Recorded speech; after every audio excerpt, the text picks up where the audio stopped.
What is up, podcast people? Welcome to another day, another episode of Our Stranded Podcast. Josh coming to you here. Also got Kayla with us. And today we are talking about why is dating not in the Bible? And this stems from the idea of just some conversations we've been having. February, everybody's thinking about relationships, so stereotypical.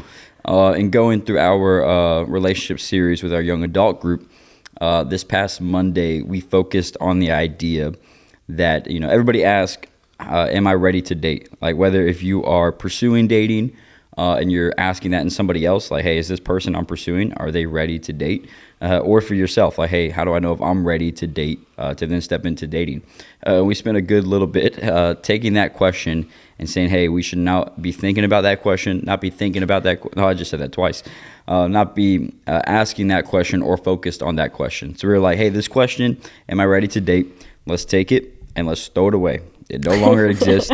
Don't think about it. Don't ask it because it's the wrong question to ask. And then insert this new question of, am I ready to be married?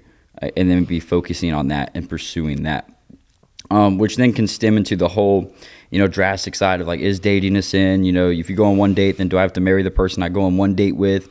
Because you guys hear people like me and other church leaders and pastors, and they're like, yeah, focus on marriage, date to marriage. And we're like, dating, kiss dating goodbye, don't date. And then you're like going on your first date and you're like, man, am I married to this person for the rest of my life? And we just grabbed coffee, So we want to kind of talk through that a little bit and just see, hey, is dating in the Bible first? And then when we answer that question, we may be able to focus on a new direction. That make sense? Yeah, I think it'll help to kind of go over what dating did look like in the Bible, which aka it wasn't. So like, what did relationships look like in biblical days? Yeah, well, first let's answer this question, right? Yeah. Is dating in the Bible? The answer is no. Not technically. And the reason why, and I always assumed up until about 20 minutes ago, hey, the reason why is because dating didn't exist. Yeah. Right? Like, hey, dating is only like 120-ish years old. Like the term dating, the relationship status, on your Facebook profile that says dating, it was created about 120 years ago to go to somebody and say, hey, let's go on a date and be dating, and that be a relationship status. And all up until 20 minutes ago, I was thinking, okay, so why isn't dating in the Bible? Is it just because it didn't exist? But then as I'm thinking through it more, kind of talking out loud at the same time, that when God created Adam and Eve, right, in the very beginning, Genesis 1 through 3, we see the first relationship in the Bible, first relationship status, and it's marriage. It's Adam and Eve. And all this focus and priority that we put on dating, like I think sometimes we think, as in humans, man, young adults, like, hey, dating is crucial. Gotta have it. Man, it is, a necessity. I got to date a couple people to figure out, who I have chemistry with, who I'm compatible with. I have to be dating somebody for at least 2 or 3 years before we get engaged. And we put a lot of pressure and emphasis on dating because we view it that it is a, means to marriage. It is a necessity for marriage. And culturally, you can make a good argument that it is today in 2025. And the reason why we don't see that in the Bible, though, right? Did it not, like you could say, hey, it's not in the Bible because it didn't exist. It was only invented, 120 years ago. But then also going back to just, I just want to explore this idea about God's design, right? If God thought dating was so crucial and so needed for marriage to happen, right? And when I say marriage, I mean the best biblical marriage you could have, then why did God not invent that with Adam and Eve? To say, you know what I'm saying? Like, why did God not go to Adam and Eve, right, and say, hey, look, guys, man, let's go slow. See if you guys got some red flags first. Spend some time talking. Spend some time dating. See if you're compatible. See if there's chemistry, because I think it's so crucial that you guys spend a big season to evaluate if you're ready for this. And then Adam, hey, when you feel ready, you and I will talk, and we'll game plan a speech to propose to Eve. And then Adam, you make Eve your wife when you guys feel ready a couple years down the road. And then we'll start with the whole be fruitful and multiply thing and, fulfill the earth and subdue it. Like, that didn't happen, right? Yeah. Right? God took Adam and Eve and said, hey, regardless of how you guys feel, this is what an intimate relationship between a man and a woman looks like. And not from a dictatorship bullying them into, but because, man, God knows what's best, right? Yeah. So for God to say, hey, I want the best relationship you guys could ever possibly have, and that's going to look like you're jumping into a marriage covenant. You know what I'm saying? So up until like 20 minutes ago, I thought, man, dating is not in the Bible because it didn't exist, which is true.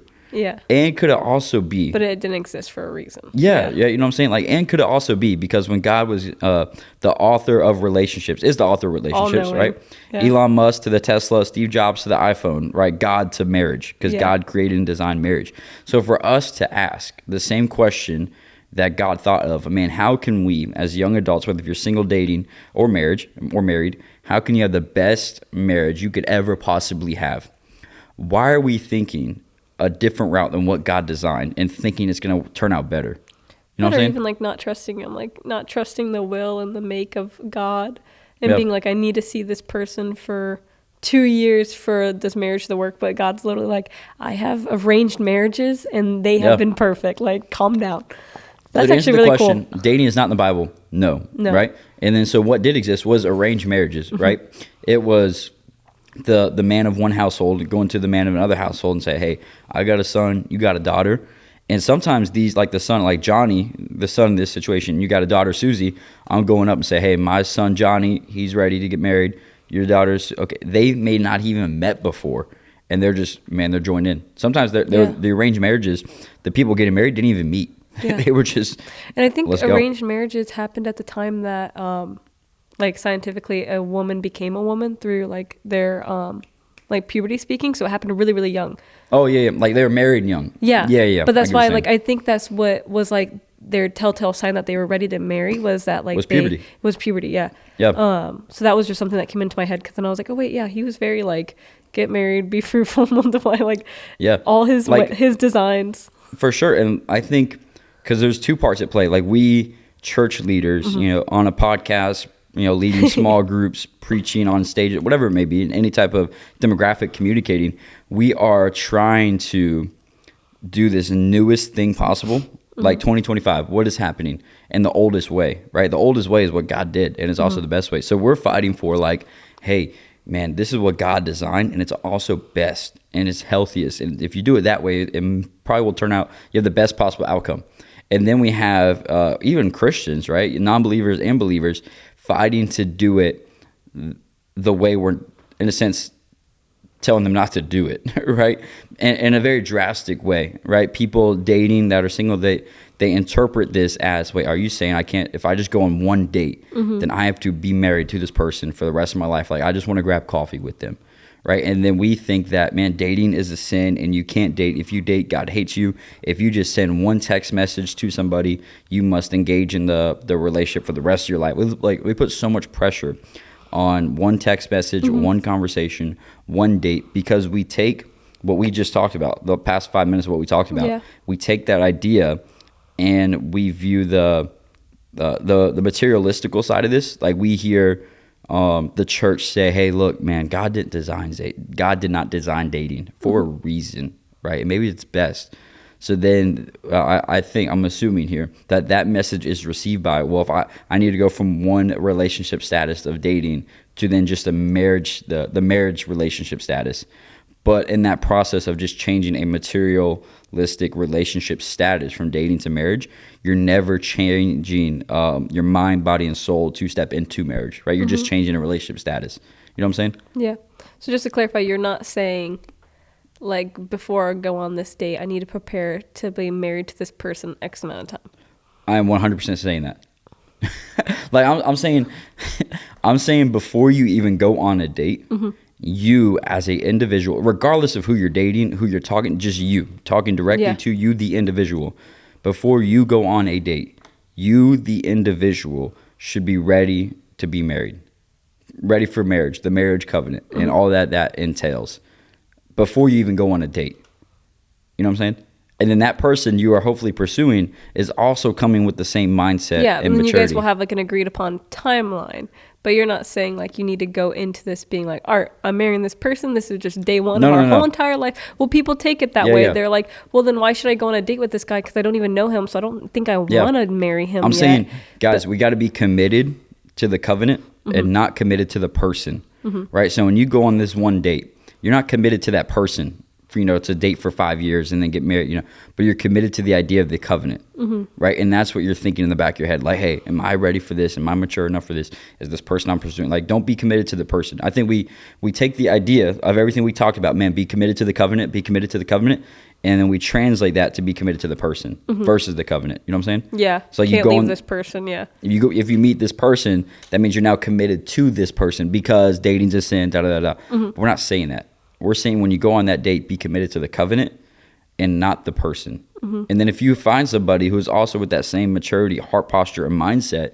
man, let's go. Like, that's where equally yoked kind of comes into play. You know what I'm saying? So I would encourage anybody, like, take the pressure off of dating. Like, you have full range to go on a date, and honestly, God probably doesn't care. Well, no, he cares. Right? He cares about you as the individual, and he cares that you're coming and you are loving the Lord God with all your heart, soul, mind, and strength, and you're loving your neighbor as yourself, the two greatest commandments. So if you are fulfilling those two things while you're dating, God doesn't care if you date Johnny or Billy, right? If you are coming and you are loving the Lord God with all your heart, soul, mind, and strength, and loving your neighbor as yourself, and then from that posture and that identity, you're saying, look, Johnny, you like sweet tea. I hate sweet tea. For whatever reason, I can't get past that. Okay, right? Then don't get past that. Like, if that's the hill you want to die on, then that's okay. But then you compare it to the biblical times, and it's like they probably hated a lot about that person, but they were forced into marriage, and now they can't leave, and they understand the covenant to where it's like, why am I being dramatic about if you like sweet tea when they used to just get married? Like, so then you kind of get like, right, and not convicted, but I guess convicted of like, am I worrying about the wrong things? Because if they could just get married in the past, not knowing anything and just being a follower of Jesus, should I just be okay with any devout man? And this is where I think we misinterpreted the message when we say, hey, dating is not in the Bible. That the thing you don't want to do is practice for divorce when you're dating, right? And not like, yes, go on dates and be dating, but don't practice for divorce while you're dating. What does that mean? That means like, hey, Johnny, you like sweet tea and I hate sweet tea. So just one little argument or disagreement, instead of conflict resolution, pursuing peace, forgiving, grace, stuff you need in marriage, man, you just flee, right? And that's trading yourself for divorce in a sense. Like, every time there's a disagreement or tension or, whatever it may be, and instead of sitting down, communicating, honoring the other person, providing clarity, forgiving, giving grace, seeking peace, reconciling, like all these things that you need in marriage, you're building baby habits to do that while you're dating. Yeah. Which will then translate over to a lot of marriage counseling or divorce if you build those habits now. So what we're saying is, don't practice for divorce while you're dating, but date wisely. Yeah.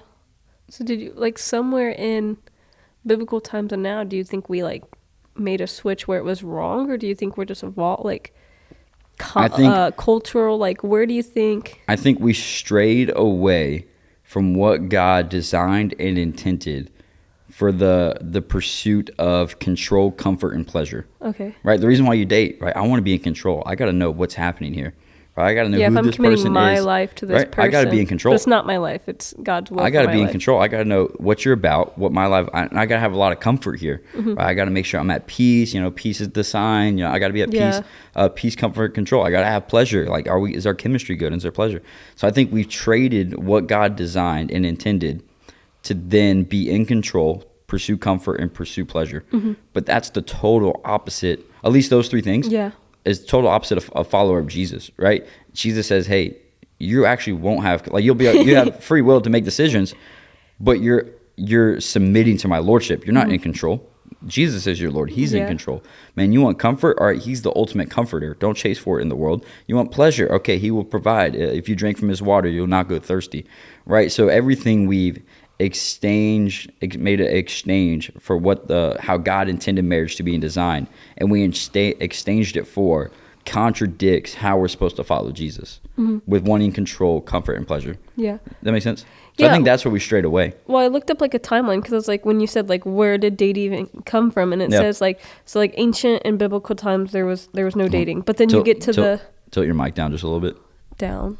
Yeah, this way they can hear you. Okay, anyways, but so you get to, they said around the 1700s and 1800s and when courtship and paternal involvement. So that's when people are like calling on to other people. And so the parents were still like setting them up and giving them away. But then this is where you see dating come in.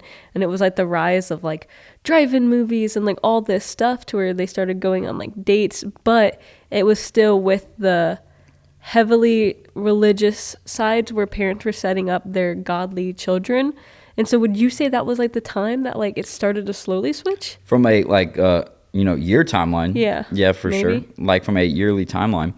But then also, man, I really do think it has stuff to do with that. Like we want the control, the comfort, the pleasure, the one to steer the ship, right? To the one to steer the boat instead of letting God steer the boat. Because what the covenant is, That'll right? like fix all the problems before they come up kind of idea. And then if there's a problem we can't fix, we can't get married because I don't want to deal with it. I mean, there's a lot of that. Yeah. But this is just broadly speaking, because every relationship and every person is different. But broadly speaking, right, what God intended and designed and still exists is the marriage covenant. And people who understand the marriage covenant is, hey, these are two people in it to win it for the rest of their life. No backing out. Like that's a covenant, right? Hey, this is an agreement that I'm in this and you're in this no matter what happens. It don't matter if you murder somebody. Right, like, well, this is what God does with the covenant, right? Yeah. Right. The only two outs He gives for divorce is if one person leaves the faith, meaning you're no longer a Christian, but the result of that meaning there can't be peace in the home. 1 Corinthians 7, to where even if you and I were married, right, and I say, hey, I'm not going to be a Christian anymore, but you can like, and I'm going to practice, Hinduism, right? But we can still be at peace in our home with how we raise our kids and stuff like that. Even that's not out for divorce. It's when I'm no longer a Christian and it's then causing unsettlement and unpeace on my end. So that's the out for divorce, and then adultery is the out for divorce. So like the bar for what the covenant means, at least biblical, and this is going to look different than the world for sure because it's a biblical worldview here. Like the God covenant of marriage, the marriage covenant is two people coming together. No matter what the heck happens, they're coming together. So if you take arranged marriages and people are coming together, like it doesn't change what the covenant is, right? It's, hey, it doesn't matter if my dad brought you in and your mom brought you in and we're in this together. Nothing changes the fact that we're in this together no matter what happens, right? In dating now, you're just adding a lot of background and baggage and things that you're bringing into this covenant now. But still coming together to say, hey, no matter what happens, we're in this to win it. But then in dating, I think we lose it when we train for divorce while we're dating versus building habits for a healthy marriage. And I think that's where we got to be at. Like when we're dating, the habits you're building, are they helping you to stay in strong relationships or break relationships, right? With conflict resolution, with selfishness, with serving another person, with honoring them. Dying to your flesh. With dying to your flesh, right? Loving your neighbor as yourself. Like what habits are you training yourself up for while you're dating? Okay. So even if you go on 10 dates, right, and you date 10 people, Yeah. what habits are you building in that process? So it's like shifting the focus from like, are they a beach or a mountain person? Do they have blonde hair, Yeah. black hair? Are they funny or are they like logical and smart to like, Yeah. or do they die to themselves? Like, are they willing to resolve conflicts? Like shifting those focus is what you're saying is instead of Yeah. superficially dating someone for like worldly values, then we need to date preparing for marriage with like Yeah. answering those questions. And all those things can be solved with equally yoked. I think we've Change the word on equally yoked. Yeah, I think we've watered it down on what it means, right? I think we hear equally yoked. Hey, as long as I'm a Christian, you're a Christian, we're You go good. to church on Sunday, check the box. Yeah, Good. like, hey, I'm a Christian, you're a Christian. Instagram verse in the bio, raise our hands when we worship. We're equally yoked, so let's start dating. It's not what equally yoked means. Man, there's way more severity to it. It's saying, look, I am legit going to have a wooden beam, nailed to my body and nailed to your body. And you and I have to go to the same in the same direction at the same speed at the same time. And if we're going different directions, man, you're going to break my neck because we're yoked together. That's what a yoke is. It's the wooden beam that connect two oxen when they pull something. So when it says you're equally yoked, you guys are having this wooden beam connecting yourself, and you got to head in the same direction. So for believers, that's towards Jesus. Hey, are we both heading and pursuing Jesus? Yes or no, right? Are we going at the same time? Right? Because if you wake up at 5 a.m. and you start, running, and I wake up at 8 a.m. and you're 3 hours ahead of me, for example, right? And you're ahead of me, either from a maturity level standpoint, from a depth standpoint, and not to get legalistic, but to balance this. But there's just, hey, look, you're super mature and you're able to give grace and peace and love and joy. And I'm just bitter and angry and constant, works of the flesh, fruits of the flesh versus fruits of the spirit. Man, that's going to break our neck. Like, so it's not only going in the same direction, it's going at the same time and in the same speed, right? So all this other stuff that comes up with the habits you're training yourself up for, like making sure if you're being equally yoked the way God intended and designed, that stuff should get worked out. And so if I'm still working through like selfishness, like where, I want to date this person, but maybe like I like just the idea of like getting a place with them and sharing my space and just getting out of my like little apartment living, like I'm just being like, I'm selfish right now and I enjoy it and I like that part of my life, but I do want to start dating. I would just tell the person like, Don't hey, date. I'm not ready to get married. I'm not going to go on a date with you. Yeah, 100%. No, 100%. You don't think they're going to think I'm psycho? And well, here, look what Jesus said, right? Love your neighbor as yourself. Yeah. Right? So if the girl is like, hey, for whatever reason, I have selfish habits and I'm not ready to go on a date. All right, now let's say that girl goes on a date with a selfish guy. That guy, he all talks about himself. He's like, say the guy is selfish in the situation. Girl goes on the date with him. Guy is selfish about himself. It's about his money, his life, his style. And the girl's like, dude, this is disgusting. You have a big ego. This is prideful. Like, I don't want to date you. Don't you think the girl would have wished the guy would have said, hey, I'm not mature enough to go on this date? Yeah. Because I'm very selfish. Let me work on myself. So let me work on this before we go on this date. Like the girl is, as contradicting that sounds in our worldly culture, that's so much more clear. Like the girl would be like, hey, thank you for telling me that. As psychotic as they sound. So for now, love your neighbor as yourself. So if you are the girl and that is something you would want the guy to do, you got to practice that. You got to love the neighbor as yourself. But then I feel like we over do unto others as you want them to do unto you. That's the golden rule. I feel like we always over criticize ourselves though, to where it's like I don't resolve conflict the best that I should. Like I get stubborn sometimes. I close myself off. I might have like a little bit of trust issues. Like, am I not ready to go on a date then if I'm like that? Yeah, critique your fruit and not weeds. You know what I'm saying? Like, 'cause the fruit you produce as believers, there'll be fruit in our life that we produce. And that just comes with maturity and depth in Christ over time. Love, joy, peace, patience, kindness, goodness, graciousness, gentleness, and self-control. Fruits of the Spirit, Galatians 5. John 15:5, abide in me and you'll bear fruit. So judge the fruit you're producing. So if you can look at your life and you're like, man, even when sometimes I'm angry, I can still have peace, right? Even when sometimes I don't want to reconcile with somebody, I can still have self-control and discipline and love and pursuit. Like, look at the fruit in your life you're producing. But you also produce bad fruit. Like, everybody produces fruit because you're planting something. So you're either planting habits of anger or habits of peace, habits of joy or habits of, materialistic things, habits of wanting to reconcile or habits of wanting to flee. So just look at the fruit you produce. Fruit doesn't lie. And if you don't know, then ask the closest people around you. I was going to ask about that. Yeah, if you don't know, ask the closest people around you you trust enough to tell you the truth. Like, hey, should I get married? Yeah, for real. 100%. Like, hey, do you guys see me? Take some, if you want to, you can look at Luke 14:25 through 33. This is a passage in the Bible. We just preached on it this past Monday. You can watch it on YouTube. The 6 signs you're not ready to date, in a sense, or 6 signs you're not ready for marriage. Because Luke 14 is a passage that Jesus says, before you enter into a lifelong relationship, that is a covenant with no backing out, marriage, this is what you need to know. This is the maturity level you need to stand at. And he goes through, he talks about a lot of different things, like, hey, make sure you're ready, because this is the cost of it, to be in a lifelong covenant with somebody with no backing out, marriage. And so I would go to your community, your small group leader, your pastor, your people, your best friends. Hey, do you guys think that I'm a selfish person? Like, be honest with me. Hey, do you guys think I have a lot of self-control? Be honest with me. Like, man, 100% do that, because it's not costing you absolutely. It'll cost you your pride. That's it.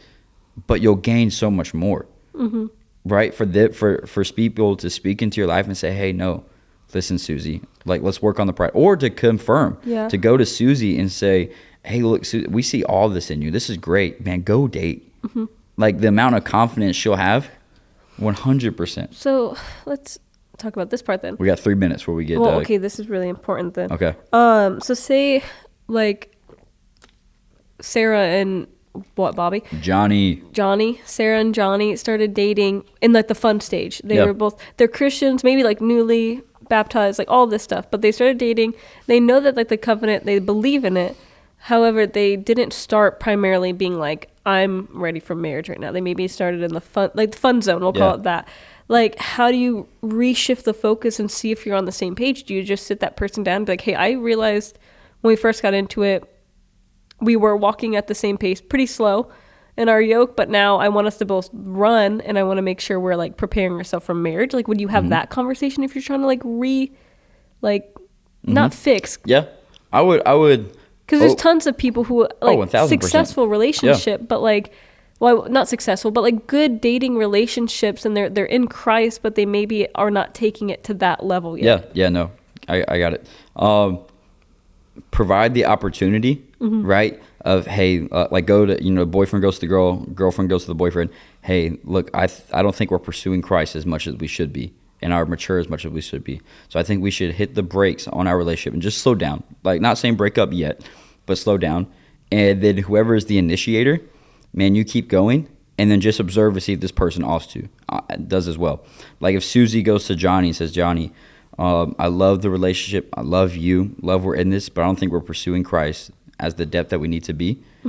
So that's something I'm going to start doing. Would love to see you do that as well. And then Susie, you just observe Johnny.